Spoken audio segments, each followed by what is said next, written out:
की जरूरत नहीं पड़नी चाहिए। और आज हमने राजस्थान के अंदर कम से कम ये लोगों के अंदर ये भावना जागृत कर दी। आप कहीं भी चले जाओ, सेक्रेटरीट में चले जाओ, कहीं भी चले जाओ, थोड़ा स्टॉप कॉर्नर ब्राह्मणों के प्रति अधिकारियों का होने लगा है, जो ब्राह्मण अधिकारी है वो। तो मेरा आपसे भी निवेदन है, जो कोई भी आपको लगे क्या ये विप्र समाज का व्यक्ति है, मदद करो उसकी। और दूसरा, जहाँ कहीं भी आप काम करते हो, क्योंकि एक दूसरा ब्राह्मण बहुत बुद्धिजीवी है, कोई किसी का काम बिगाड़ता है तो ब्राह्मण ही बिगाड़ता। ब्राह्मण क्षमा चाहता हूँ आपसे भी, क्योंकि आप भी लंबे समय से मैं आपसे भी परिचित हूँ। अब मैं इस कार्यक्रम को आगे बढ़ाते हुए समाप्ति की ओर है। कुछ भामाशाह और सहयोग राशि और प्राप्त हुई है। हमारे आदरणीय गुरुजी दिवाकर जी, जो कामाख्या शक्तिपीठ के साधक हैं, उनकी तरफ से 11,000 रुपये सहयोग राशि प्राप्त हुई है। मेरे पिताजी इंद्र प्रसाद जी चौबीसा की तरफ से 2,000 रुपये सहयोग राशि प्राप्त हुई है। मेरे छोटे भाई परेश चौबीसा कौशल पब्लिक स्कूल की तरफ से 5100 रुपये की राशि। उपेंद्र जी मुरलीधर जी पंड्या की तरफ से 1100 रुपये की राशि सहयोग प्राप्त हुई। आप सब धन्यवाद का, आगे भी यूँ सहयोग करते रहें। अब मैं, हमारे शर्मा जी ने जो बताया, तो मैं एक जानकारी देना चाहता हूँ कि जयपुर में भी एक्सीलेंट करके बिल्डिंग बनी है, जिसमें कोचिंग, रहने वगैरह की सब सुविधाएं फ्री हैं। और इसी क्रम में उदयपुर में लेक सिटी कॉलेज करके, जहाँ वोकेशनल ट्रेनिंग जो कोर्सेज है वो फ्री है। और एक एन.के. दवे जी जो हैं, जो HR दवे जी, जो बैंक ऑफ बड़ौदा से मैनेजर से रिटायर्ड हैं, उनके नेतृत्व में उदयपुर में जो कंपटीशन एग्ज़ाम है UPSC वगैरह, उसकी भी कोचिंग फ्री में दी जा रही है। तो अधिक से अधिक बच्चे आप फैलाएं इसको मीडिया के माध्यम से, और बच्चों को भेजें ताकि लाभान्वित हों। जगदीश जी वैष्णव, जो हमारे पेंशन प्रकोष्ठ के जिलाध्यक्ष हैं, उनकी तरफ से भी 1100 रुपये प्राप्त हुए हमें।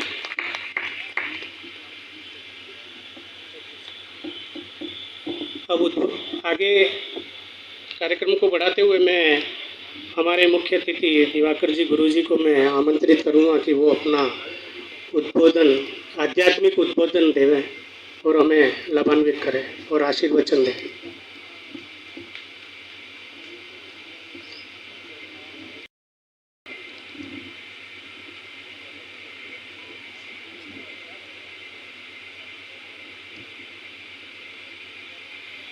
ओम विश्वानि देव सवितर्दूरितानि पराशु यद भद्रम तन्नाशु।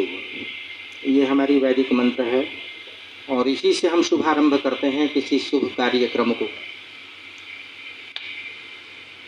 हमारे इस विप्र फाउंडेशन के मंच पर अध्यक्ष श्री धर्म नारायण जोशी जी, श्री के शर्मा जी, श्री नरेंद्र जी पालीवाल, श्री नारायण जी पांड्या, श्री योगेश जोशी, श्री विकास शर्मा जी जो युवा प्रकोष्ठ के चित्तौड़गढ़ के हैं, और बहन श्रीमती इंदिरा शर्मा जो प्रदेश अध्यक्ष चित्तौड़गढ़ की हैं, श्री मुकेश जोशी जी, श्रीमती रोशनी पांडे जी, श्री शार्दुल चौबीसा जी, और हमारे यहाँ के जिला अध्यक्ष ललित जी और महामंत्री प्रशांत चौबीसा जी, आप सबका हमारे तरफ से हृदय से कोटि कोटि आभार। हमारा सौभाग्य है कि नाथों की इस धरती पर मैं कामाख्या से काशी और काशी से आपकी धरा पर आया, तो मैं अपने आप को बहुत ही सौभाग्यशाली समझता हूँ। विप्र फाउंडेशन जो नाम दिया गया है, इसके संदर्भ में थोड़ा सा मैं कहना चाहूँगा। विप्र, यह जो ब्राह्मण है, ब्रह्म जानेति ब्राह्मण, जो ब्रह्म तत्व को जानता है, जो त्रिकाल संध्या करता है, वो ब्राह्मण। मानस में गोस्वामी ने कहा कि जे उनकर मारा नहीं मरई, विप्र रूख पावक सो जरई। तो ब्राह्मण ही ऐसा है जो सृष्टि के, जब सृष्टि का प्रादुर्भाव हुआ इस ब्रह्मांड की संरचना में, हमारा वैदिक मंत्र कहता है कि ब्राह्मणों मुखमासित बहुराज्यन, यानी नारायण के मुख से उत्पत्ति ब्राह्मण की है। तो ब्राह्मण का अस्तित्व इतना उच्च है कि यही संपूर्ण विश्व का दशा और दिशा बनाता है और पथ प्रदर्शक का कार्य करता है। परंतु बहुत ही दुख की बात है कि हमने भी अपने जीवन काल के 60 बसंत देख लिए, 61वां बसंत चल रहा है और इस 61 बसंत में हमने इतने कटु और गंभीर अनुभव किए कि आज आने वाली पीढ़ियां जो पश्चिमी सभ्यता से ओतप्रोत हो रही हैं, इसको देखते हुए बहुत ही आत्मग्लानि होती है। दूसरी एक बिंदु और है कि हमारे अंदर संगठन जो भी बनता है उसमें पद की होड़ लग जाती है। तो ऐसे पदों से यदि आप परे हो जाएंगे तो आप संगठन को मजबूत कर सकते हैं, अन्यथा पद के पीछे दौड़ेंगे तो संगठन और आप कभी मजबूत नहीं हो सकते। क्योंकि जो भी जिस संगठन का पदाधिकारी होता है उसका अपना एक कर्तव्य होता है और उस कर्तव्य का निर्वहन करने के लिए उसे प्रेरणा देने का जो कार्य है हम सहयोग के रूप में करते हैं। तो आने वाली पीढ़ी के लिए हमें अपने बच्चों के अध्ययन और अध्यापन का भी ध्यान रखना होगा। उनको वैदिक ज्ञान देना बहुत ही आवश्यक है। जब तक वैदिक ज्ञान नहीं होगा आप संस्कार अपने बच्चों के प्रति संस्कार की अपेक्षा नहीं कर सकते। मैं तो जीवन में अध्यात्म को लेके चला। आध्यात्म का मतलब ही होता है स्वाध्याय आत्मनः अध्यात्मनः। जब स्वयं की चेतना जागृत होती है और निरंतर चिंतन व्यक्ति जब करता है तो अध्यात्म की पराकाष्ठा होती है। और यह भी उसका प्रादुर्भाव तब होता है जब पारिवारिक परिप्रेक्ष्य संस्कार को लेकर चलता है। इसलिए जो कथनी है उसके अनुसार ही यदि करनी हो तो बड़ा ही आनंद आएगा। लेकिन मंच पर हम बोलते कुछ और हैं और करते कुछ और हैं। अर्थात चौकीदार का काम करने वाला जो काम है चौके का, वो अपनी चौकी पर तो बात होती है लेकिन चौके तक नहीं जाती। तो इसको जानने की आवश्यकता है। हम लोग तो आध्यात्मिक साधक हैं, सामाजिक परिप्रेक्ष्य को भी देखते हैं, उसका भी अवलोकन करते हैं। काशी में हमारी भी एक संस्था है ब्रह्मराष्ट्र एकम, जिसका मैं मुख्य न्यासी हूँ। मैंने अपने जीवन काल में 3 अंतर्राष्ट्रीय स्तर का अधिवेशन करा दिया है। श्रृंगेरी मठ में मेरा पहला अधिवेशन रहा, दूसरा अधिवेशन हमारा हरिद्वार में रहा भूमापीठ के अंतर्गत, और तीसरा जो अधिवेशन है वो मैंने उज्जैन में किया। मेरे अधिवेशन करने का जो मुख्य धारणा है सनातन को जागृत करना और अपने आप को समझने की जो प्रेरणा है उसको देना। अभी हमारा चौथा अधिवेशन भगवती राज राजेश्वरी के दरबार में होने जा रहा है, जिसके लिए हमारा शिष्य अभी कल ही फ्लाइट पकड़ा है और गुवाहाटी में वहाँ के सीएम के प्रिंसिपल सेक्रेटरी का मैसेज आया था कि आइए आपके अधिवेशन की हम पूरी व्यवस्था करते हैं। गवर्नर का भी कॉल आया था जो राजस्थान के ही हैं, उन्होंने भी कहा है। तो बल्कि उसका कल मैसेज आया कि गुरुदेव आप कहाँ हैं। तो मैंने कहा कि मैं तो राजस्थान की धरा पर भ्रमण कर रहा हूँ। मैं तो कभी चित्तौड़ की नगरी को और यहाँ की मेवाड़ की जो रीति रिवाज है उसको कभी जाना नहीं, लेकिन आने के बाद बहुत ही सुखद आनंद आया। और यहाँ आने का जो मुख्य श्रेय रहा मेरे, वो हमारे प्रशांत जी रहे। जैसा नाम इनका है, मैं तो इनके माता पिता को हृदय से कोटि कोटि आभार करूंगा कि नामकरण बड़ा सोच समझ कर किया था। नाम का भी प्रभाव पड़ता है।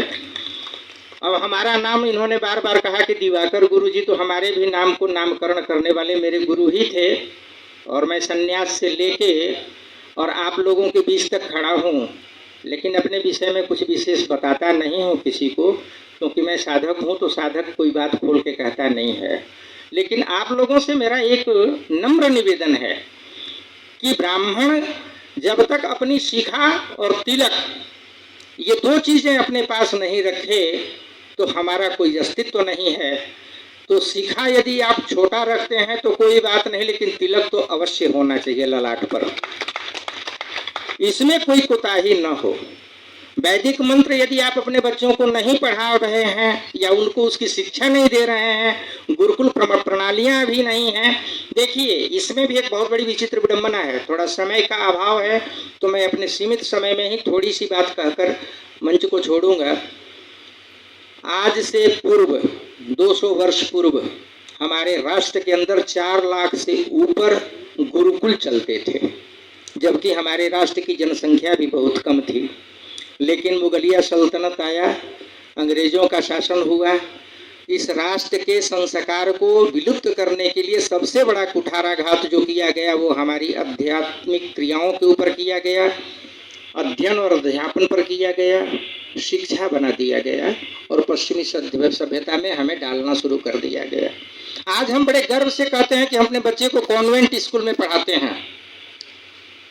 कॉन्वेंट का मतलब ही आज तक कोई नहीं समझा है। कॉन्वेंट लिखा रहता है फलाना कॉन्वेंट स्कूल, चिलाना कॉन्वेंट स्कूल। ये कॉन्वेंट क्या है? कॉन्वेंट की परिभाषा कोई जानता है? मैं आज इसका भेद खोलना चाहता हूँ। यदि आप डिक्शनरी उठाकर देखेंगे तो कॉन्वेंट का मतलब होता है ऐसा स्थान जहाँ अवैध बालक की सेवा की जाती है, उनका पालन पोषण किया जाता है और उन्हें शिक्षित किया जाता है। उस स्थान को कॉन्वेंट कहा गया। और हमारे राष्ट्र में अब विद्यालय और विद्या भवन के नाम की जगह कॉन्वेंट स्कूल लिखा जो जा रहा है, इस पर भी प्रतिबंध होना चाहिए।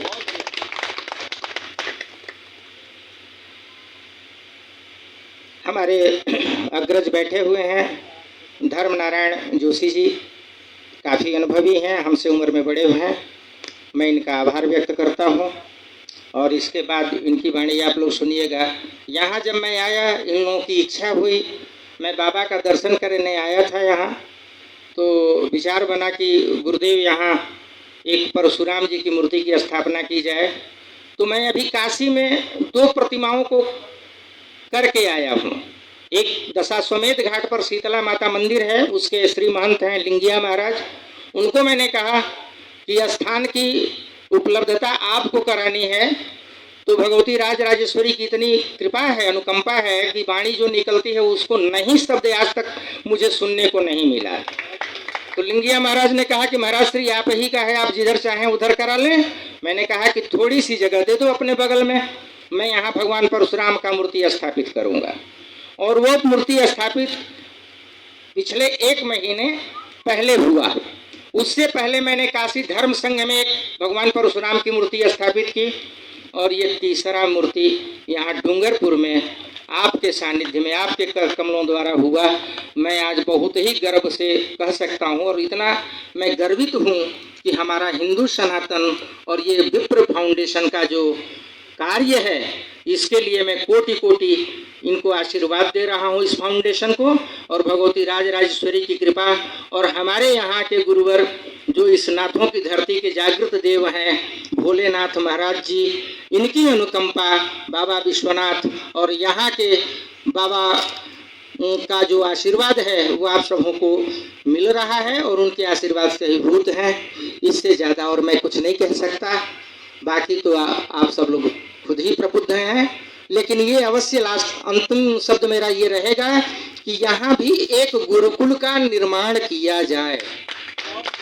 अपने विद्यालय जो हमारे चल रहे हैं, चाहे यहाँ का कॉलेज हो, महाविद्यालय हो या विद्यालय हो, उस विद्यालय में भी वैदिक परंपरा का एक क्लास, एक जो है वो उसका शुभारंभ कर दिया जाए।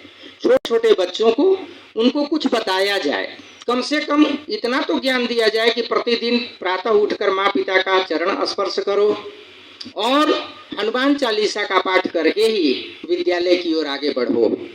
इससे क्या होगा? उसका बौद्धिक विकास होगा।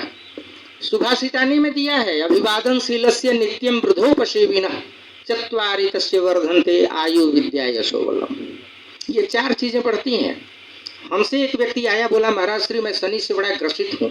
मैंने कहा तेरा शनि कुछ नहीं बिगाड़ सकता और तेरी कुंडली मेरे पास है, तो तू एक काम कर, प्रतिदिन माता पिता का चरण स्पर्श करना प्रारंभ कर दे, शनि गायब। प्रमाण है महाराज, मैं तो प्रमाण की बात करता हूँ। यदि माँ का आशीर्वाद पुत्र को प्राप्त होता हो तो बड़े से बड़े संकटों से वो उबर जाएगा। पिता का सानिध्य मिलता हो तो उसके ऊपर किसी तरह की आपदा नहीं आ सकती। लेकिन हृदय हो, और ये सभ्यता तभी हम सिखा पाएंगे अपने बच्चों में, ये संस्कार तभी डालेंगे जब विद्यालय में हमारे जो पढ़ाने वाले अध्यापक हैं उनको वैदिक ज्ञान देंगे। अब हम विशेष समय नहीं लेंगे और अपने हमारे हृदय हैं ललित जी नाम तो है, वास्तव में ललित हैं, और इनके ऊपर भरपूर कृपा भगवती राजराजेश्वरी माँ दस महाविद्या माँ कामाख्या का है, और हमारे प्रशांत जी के ऊपर। और मैं माँ से यही याचना करूँगा कि यहाँ से उठकर जा रहा हूँ कामाख्या गुवाहाटी, क्योंकि अधिकांश समय मेरा वहीं व्यतीत होता है। तो विज्ञान का छात्र होने के नाते मैं थोड़ा सा खोज बहुत ज़्यादा करता हूँ, रिसर्च में मेरा बहुत एक्सपेरिमेंट होता है, और उस प्रयोग का जब मैं फलीभूत कर लेता हूँ तब उसका एक्सप्लेनेशन करना शुरू करता हूँ। तो इसलिए मैं जब माई के पास जाऊंगा तो इस डूंगरपुर की धरती का पूरा अवलोकन कराऊंगा माँ से, और कहूंगा कि यहाँ के जितने भी समाज के लोग हैं आपस में देखो, मतभेद हो सकता है, मनभेद न हो, सब मिलकर रहो। संगठन, सारे संगठन, क्योंकि ये मुट्ठी तभी मजबूत होती है जब पांचों उंगलियां मुड़ती हैं। नहीं, जिस दिन हम अपनी तर्जनी को दिखाना शुरू करेंगे तो ये तीन उंगलियां हमारी कमियों को देखती रहती हैं, स्वयं को कहती हैं कि हमारे अंदर कमी है, दूसरे को कमी क्या दिखाओगे। और जब हमारा एक मत नहीं होगा, हम एक संगठन के रूप में संगठित नहीं होंगे, तो दूसरा समय हमारे लिए बहुत कठिन हो जाएगा। हमको जो जीना था हमने तो जी लिया, लेकिन हमारी पीढ़ी के लिए वो समय, इसीलिए भगवान श्री कृष्ण ने श्रीमद् भागवत गीता के दूसरे अध्याय के 19वें श्लोक में कहा, अस्वच्छानन्नो सोचस्तम प्रज्ञावादांशु भाससे गतासुन अगतासुन सन्नानु सोचंति पंडिता। हे अर्जुन, वर्तमान को देखो, भूत की कल्पना कभी मत करना और भविष्य के लिए कभी मत सोचना, क्योंकि यदि तुम्हारा वर्तमान सही है तो भूत तो संवर गया और भविष्य के गर्भ भी तुम्हारे हाथ में होंगे। बोलिए भगवान परशुराम की। मैंने भी ये एक लाभ इनके साथ लिया है। तीसरा जो महासम्मेलन था ब्रह्मराष्ट्र एकम का उज्जैन में, तो लिंगिया जी जो महाराज हैं उनके बेटे मिले थे, जो 80 मठ के मठाधीश हैं, काफ़ी सरल स्वभाव के हैं। साथ ही जो ज्ञानपीठ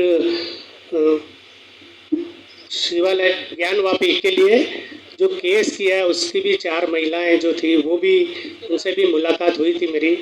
और बिल्कुल गुरुजी के आशीर्वाद से आज परशुराम जी की स्थापना, अनावरण हुआ है मूर्ति का। निस्संदेह आगे और उत्तरोत्तर प्रगति करेंगे। अब कार्यक्रम को आगे बढ़ाते हुए, अब गुरुजी ने कहा कि मुझसे भी उम्र में ज़्यादा हैं, वाकई अनुभव में भी ज़्यादा हैं, राजनीतिक क्षेत्र में भी काफ़ी माहिर हैं और सरल स्वभाव है। मैं धर्मनारायण जी भाई साहब को आमंत्रित करता हूँ कि वो हमारे कुछ जो साथ अध्यक्ष हैं, प्रकोष्ठ जो हमने बनाए, उनका उपन्ना उड़ा के अभिवादन करें। प्रकोष्ठ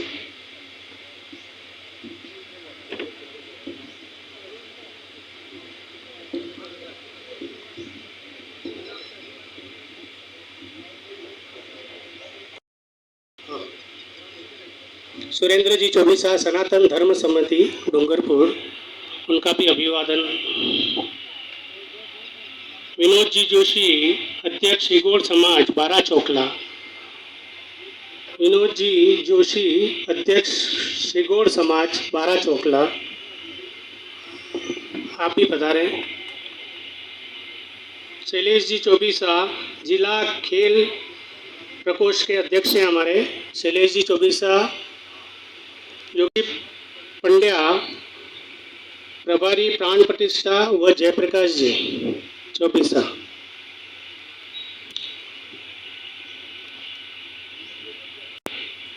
जयदीप जी द्विवेदी, आप भी प्राण प्रतिष्ठा के प्रभारी हैं, आप भी पधारें। चिंतन जी जोशी, जिला मीडिया प्रकोष्ठ के अध्यक्ष हैं, वो भी पधारें। रूप शंकर जी त्रिवेदी काबजा, आप भी पधारें। निकुंज जी जोशी आसपुर,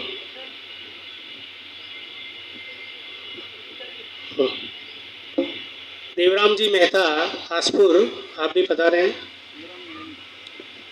दीपक जी उपाध्याय पिंडावल, आप भी पधारे हैं।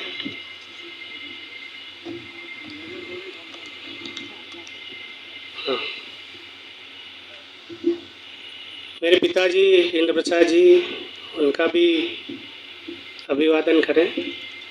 विजय जी रावल, जिला अध्यक्ष कानूनी सलाहकार, उनका भी। ललित जी शुक्ला, वरिष्ठ उपाध्यक्ष। गणेश जी पंड्या, जिला अध्यक्ष अखिल भारतीय ब्राह्मण परिषद। थोड़ा सा तालियों से अभिवादन करें, इससे ऊर्जा मिलती है, जो सम्मानित होता है उसे भी। लक्ष्मी शंकर जी शिमाली, वरिष्ठ उपाध्यक्ष विप्र फाउंडेशन एवं अध्यक्ष शिमाली समाज। सुदेश जी मेहता उपाध्यक्ष। Sushil ji Sharma, Manoj ji Sharma, retired deputy director शिक्षा विभाग। विनोद जी उपाध्याय व जयप्रकाश जी। विनोद जी उपाध्याय।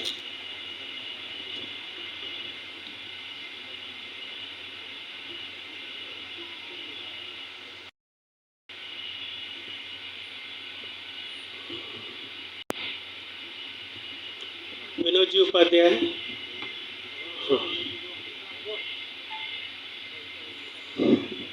विनोद जी चौबीसा अंतिया।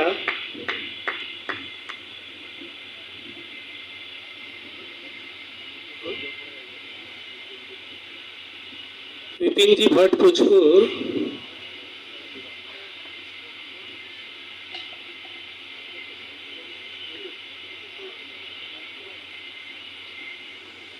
हमारे मीडिया के प्रभारी चिंतन जी जोशी, संतोष जी व्यास व कमलेश जी त्रिवेदी को भी मैं आमंत्रित करता हूं।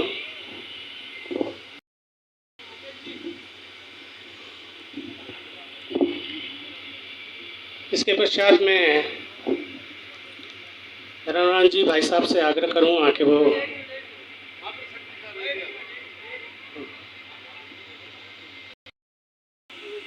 अरुणा जी चतुर्वेदी,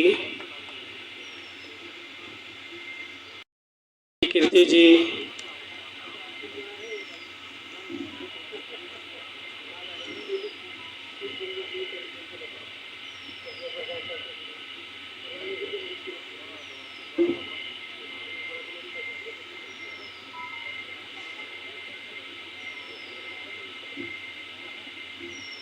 अब मैं धरणवान जी भाई साहब से रजनीश जी शर्मा,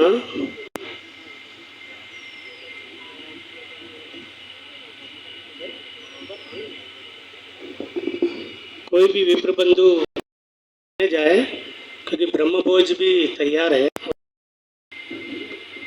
भगवान भोलेनाथ के श्री चरणों में नमन करके अपनी बात प्रारंभ करता हूँ। देखिए, कोई निमित्त बनता है। आदरणीय दिवाकर गुरु जी यहाँ पधारे, 7 वर्ष तक तो मूर्ति पर्दे में बंद रही नारायण जी ने, और अभी निमित्त बना। मैं गुरु जी के लिए आप सबसे निवेदन करूंगा, जोरदार तालियां बजाएं। काम तो होना ही था, मूर्ति तो लगनी थी, पर निमित्त कोई बना, इसके लिए उसकी प्रतीक्षा थी आपके आने की, इसलिए मूर्ति लग गई। हमारे बीच में आदरणीय हमारे जुझारू पहले अध्यक्ष रहे महामंत्री, राष्ट्रीय महामंत्री के शर्मा साहब, हमारे राष्ट्रीय उपाध्यक्ष आदरणीय राधेश्याम जी, सिकवाल साहब, सिकवाल तो शायद सुखवाल, सुरेंद्र जी पालीवाल, भाई योगेश जी, हमारे महामंत्री जुझारू, जो जिन्होंने पूरे देश में धूम मचा रखी है विप्र फाउंडेशन नाम से, और नारायण जी शार्दुल जी। देखिए, एक उम्र के बाद आदमी को पद छोड़ देना चाहिए, और दोनों ने आशीर्वाद इतना जोरदार दिया, और दोनों इतने यशस्वी बने कि ललित जी और प्रशांत जी को आगे किया।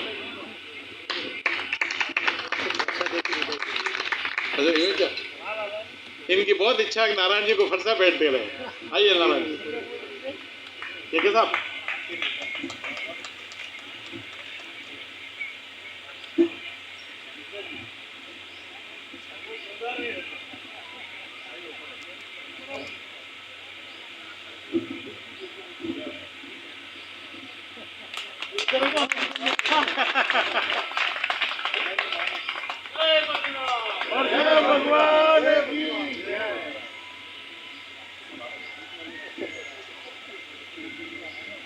भाई राजेश जी, मंच पर विराजमान महिला अध्यक्ष आदरणीय उर्वशी जी ना, इन दोनों का आभार व्यक्त करता हूं।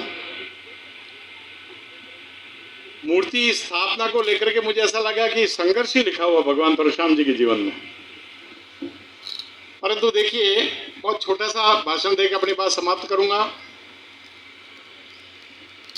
मैं पूर्वांचल गया था पहली बार, अरुणाचल। अभी चाउना मीन जी का दिल्ली में स्वागत किया था, वहां के उप मुख्यमंत्री जी का। तो मैंने उनके सामने कहा, भाई हमारा वास्तुशास्त्र के हिसाब से और ईशान कौन सबसे पवित्र कौन है? ये है ना, पंडित बैठे हैं सारे हैं। और भारत के ईशान कौन में अरुणाचल है, और अरुणाचल के ईशान कौन में भगवान परशुराम कुंड है। और चाउना मीन जी बैठे थे, उनका मकान मैंने देखा उप मुख्यमंत्री का, उनका चुनाव क्षेत्र है।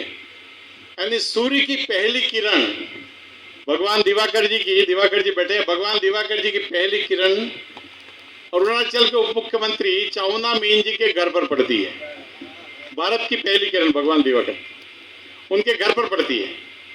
इसीलिए, परंतु वहां मैं पहली बार जब गया, आपके काशी के ही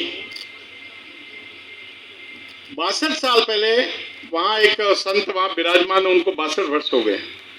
उनका ऐसा कहना कि मैं कई बार रहता था, शेर आ जाते थे, शेर भी बैठे रहते थे, मैं भी बैठ रहता था वहां।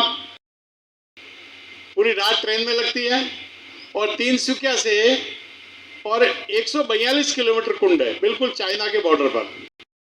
जमीन भी कोई किसी का कब्जा था, विवाद की हो गई वो। फिर सरकार ने वो चाउना मीन हमारे साथ है, वहां के मुख्यमंत्री भी सौभाग्य से नादवारा बैठक में विप्र फाउंडेशन में जब मुझे प्रभारी बनाया, ट्रेन सीधी तिनसुकिया वहां से टैक्सी करके जा सकते हैं, या हवाई जहाज डिब्रूगढ़ एयरपोर्ट है, और डिब्रूगढ़ जा सकते हैं दिल्ली से, अहमदाबाद से। आपके अहमदाबाद नजदीक पड़ता है, सीधा एयरपोर्ट है गुवाहाटी का, उससे जा सकते। परंतु दुर्भाग्य है, हमारे देश का शिक्षा भगवान परशुराम जी का, हम भी ब्राह्मण भी बातचीत में ऐसा कहते हैं कि इसके गुस्सा जैसे करता है, इसके परशुराम जी आगे अंदर, ये कहते थे ना। भगवान परशुराम जी गुस्सा कभी नहीं था, कभी नहीं था, पर इतिहास में कभी पढ़ाया नहीं गया। परशुराम जी ने अपनी मां की गर्दन काट दी, ये पढ़ाया गया। क्या पढ़ाया गया? इसके अलावा कुछ नहीं पढ़ाया गया। भाई कारण क्या था, ये तो पढ़ाते थे। में उन्होंने गुरु जी को निवेदन किया, भगवान परशुराम जी के पिताजी को, हमारी सेना भूखी है, कोई अन्न हो तो दे दीजिए। वहां गौ माता थी कामधेनु, उसे मांगा, सेना ने भोजन कर दिया। राजा के मन में पाप आ गया कि मैं कामधेनु को ले जाता हूं यहां से। उन्होंने जबरदस्ती की, और उस है वंश के राजा ने जमदग्नि जी की हत्या कर दी वहां। उसके आक्रोश में भगवान परशुराम जी ने संकल्प लिया कि संसार में तेरा जहां भी वंश होगा तेरा समाप्त कर दूंगा, और इसीलिए वो देश में सब जगह घूमे। ये कथा नहीं पढ़ाई गई। फिर भगवान परशुराम जी की मां की गर्दन क्यों उड़े? उन्होंने जमदग्नि जी को कि मेरे 3-4 संकल्प है, आप उस शर्तों को मानेंगे तो मैं ये काम करूं। क्या है बताइए? मेरी मां को आप पुनर्जीवित कर देंगे। ये हमको नहीं पढ़ाया। पहला सब मेरा ये आपके उसे वचन आप दो है। दूसरा, मेरी मां की स्मरण शक्ति चली जावे, इस बात के लिए मेरे बेटे ने मेरी गर्दन उड़ाई है। ये भी हमको नहीं पढ़ाया। और मेरे ये नहीं पढ़ाया गया, पढ़ाया केवल नेगेटिव। छद्म रूप से मूर्ति का आपने स्थापना की, इसके लिए आभार व्यक्त करता हूं।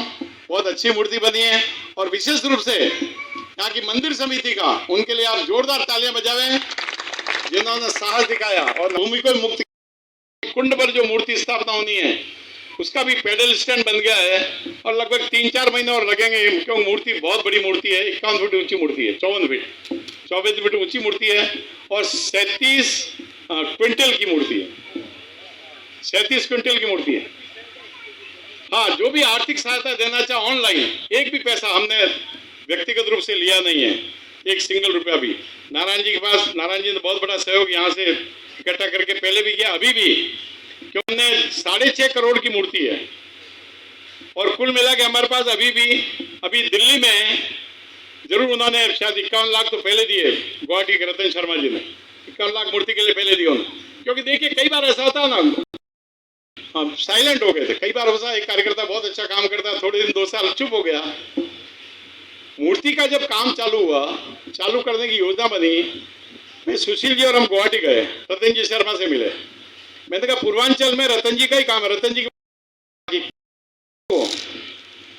देश के गृह मंत्री अमित शाह जी वहां आए थे भूमि पूजन के लिए, तो उन्होंने रतन जी शर्मा ने वो सारा दृश्य देखा वहां पर। उन्होंने अभी 15 दिन पहले जो कार्यक्रम मोटी बातों को भूल करके और एक बड़े संकल्प लेकर के बच्चों का भला होना चाहिए, समाज का भला होना चाहिए, कोशिश करें कि हमारी ब्राह्मण बहन बेटी किसी के घर बर्तन साफ करने नहीं जावे, और कम से कम ब्राह्मण के अलावा किसी के नहीं जावे। उसको नहीं उठा सकते हैं क्या अपन, कहीं और नहीं लगा सकते। इसी के साथ मैं अपनी बात समाप्त करता हूं। बोलकर आपने सुना, बहुत बहुत धन्यवाद। एक बार पुनः भाई ललित जी और प्रशांत जी के लिए जोरदार तालियां बजावे। बहुत बहुत धन्यवाद।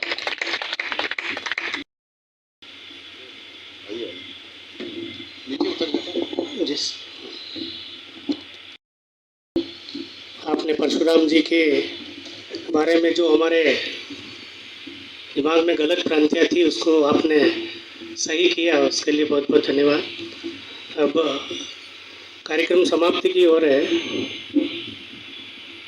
इस मूर्ति अनावरण में कुछ विप्रो का जो कर्मकांडी हैं उनका भी सहयोग रहा। मैं चाहता हूँ भाई साहब उनका भी अपर्णा उड़ा के अभिनंदन करें। सबसे पहले संजय जी पंड्या, उत्पल जी शास्त्री, उन्होंने काफ़ी सहयोग दिया हमें, उनका भी अपर्णा उड़ के स्वागत करें। महादेव के भक्त और माता के भी भक्त हैं। हरिप्रसाद जी दवे हमारे जो महादेव की हमारे पूजा कराते हैं सुबह ब्रह्म मुहूर्त में 4 बजे, उनका भी स्वागत किया जाए। हमारे योगेश जी पंड्या जो प्रथम उन्होंने भामाशाह के रूप में सहयोग दिया, उनको एक बार पुनः पंडा के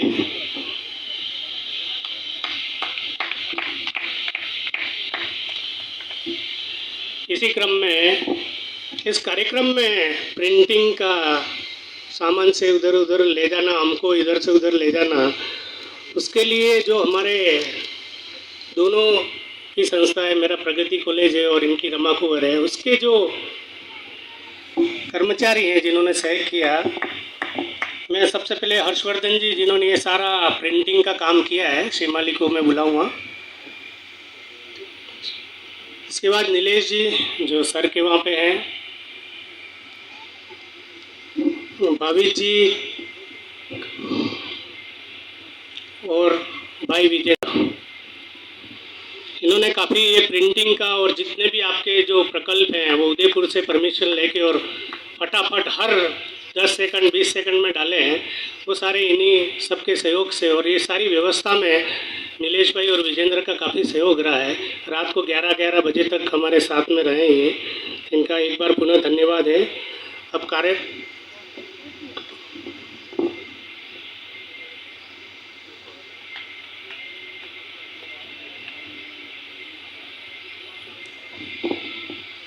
इसके पश्चात मैं आभार के लिए हमारे रुद्रशंकर जी त्रिवेदी को मैं आमंत्रित करता हूँ।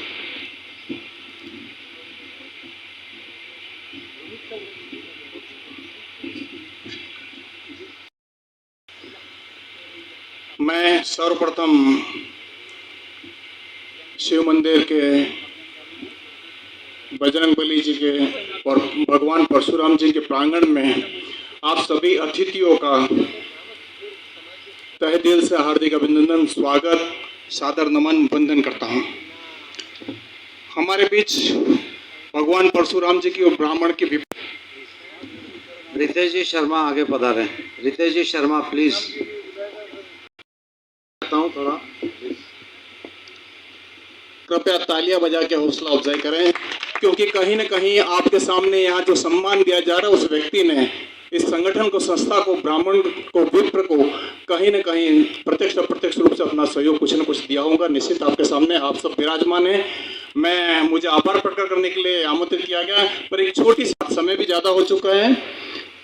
आज मैंने सूरज से बस यूं ही कहा, आज मैंने सूरज से बस यूं ही कहा, आपके साम्राज्य में अंधेरा क्यों है?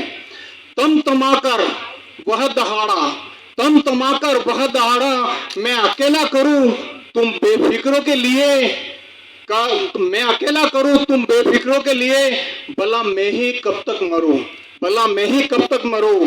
आकाश की आराधनाओं के चक्कर में मत पड़ो, आकाश की आराधनाओं के चक्कर में मत पड़ो। संग्राम ये गनगौर है, कुछ मैं करूं और कुछ तुम लड़ो, कुछ